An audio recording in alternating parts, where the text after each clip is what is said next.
হাওড়া জেলার অঙ্কুরহাটিতে রয়েছে এমন একজন সুফি বুজুর্গ ও আল্লাহর ওলির মাজার যেনাকে সবাই অলি বাবা নামে চিনে থাকেন। তবে আজকের এই ভিডিওতে এই অলি বাবার দরগা এবং অলি বাবার হিস্ট্রি সম্পর্কে সংক্ষিপ্ত আকারে এই ভিডিওতে আমি আলোচনা করব। আসসালামু আলাইকুম বন্ধুরা, আমি অপু শেখ, আপনাদের মিউসমান। আজকের এই ভিডিওতে আমি আপনাদেরকে জিয়ারত করাতে চলেছি হজরতে অলি শাহ বাবা রহমতুল্লাহ আলাইহের পবিত্র মাজার শরীফ। হজরতে অলি বাবা তিনি ছিলেন হাওড়া জেলার এক সুফি বুজুর্গ। তেনার দরগা শরীফের নাম দরগায়ে অলি মোহাম্মদী।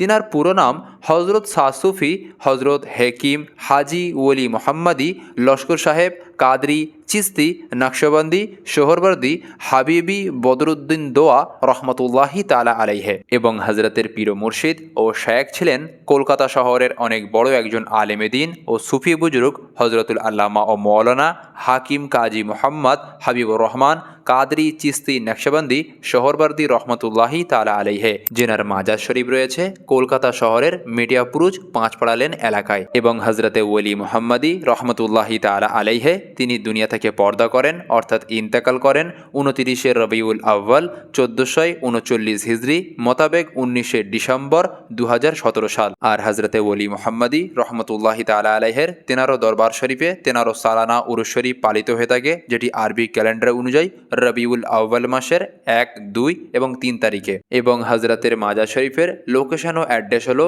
কেষ্টরামপুর, বড় পুকুরধার, হাওড়া অঙ্কুরহাটি, ওয়েস্ট বেঙ্গল, ইন্ডিয়া।